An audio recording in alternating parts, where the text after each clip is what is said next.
Officials of the Electricity Company of Ghana in the Ashanti region are seeking public support to enable them track and arrest unscrupulous individuals who vandalized their pylons.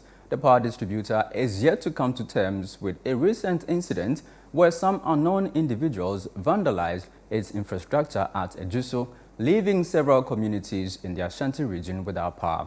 Citi News' Ashanti regional correspondent Doris Lonta reports. On Monday, 18th March 2024, some unknown persons vandalized the ECG high-tension tower by removing bolts and nuts from the bases, causing 8 towers to fall onto the ground at Ejuso in the Ashanti region.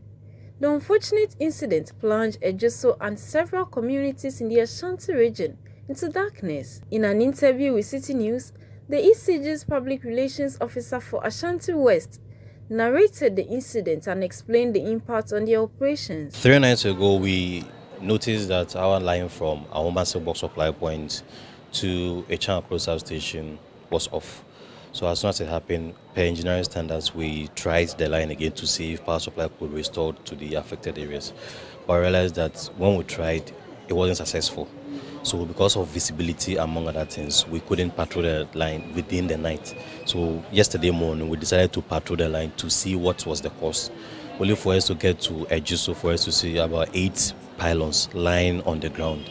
And when we checked, we realized that all the pylons that were on the ground had their bolts and nuts missing.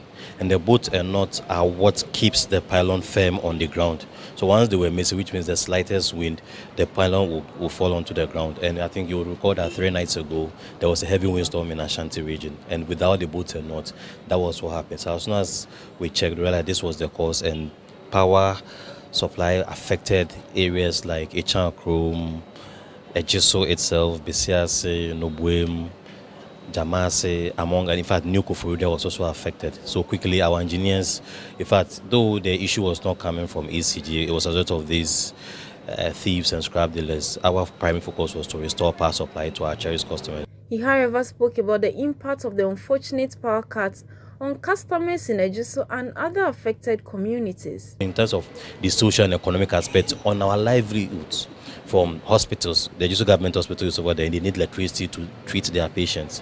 These people rely on electricity. There are students over there who need electricity to study. In fact, businesses over there.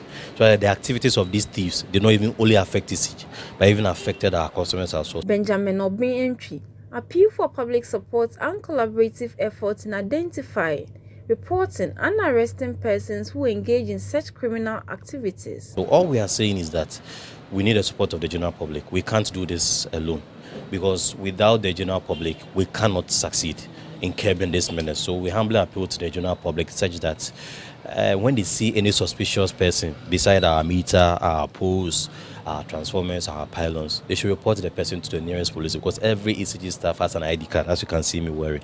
In fact, our lines team, when they are working, they wear the overall, in fact, their helmets, in fact, or if they even have the ECG reflector, as you've seen the gentleman wearing over there as well. So when you see anyone without any of these identifications, that person is a bit suspicious, report to the nearest ECG, because the assumption is that once you see someone closer to the transformer, or the person is an ECG staff. No, not everyone that goes to the transformer is an ECG, because mind you, there are these third-party electricians, or there are electricians within our communities who think they can infiltrate into the ECG network, and that is illegal. That's unlawful entry into ECG network. So whenever you see anyone, if they're even going to steal fuses, and the fuses, once the fuses are not there or the fuses are blown, power will go off. The company has assured efforts in resolving the challenge. The Electricity Company of Ghana in the Ashanti region has expressed concern over interruptions to power supply caused by the cutting of pylons and stealing of meters, as recently happened at Ejuso. They have thus called for a collaborative effort in tracking and arresting perpetrators of such acts. Reporting for Citi News, I'm Doris Lonta, Ashanti region.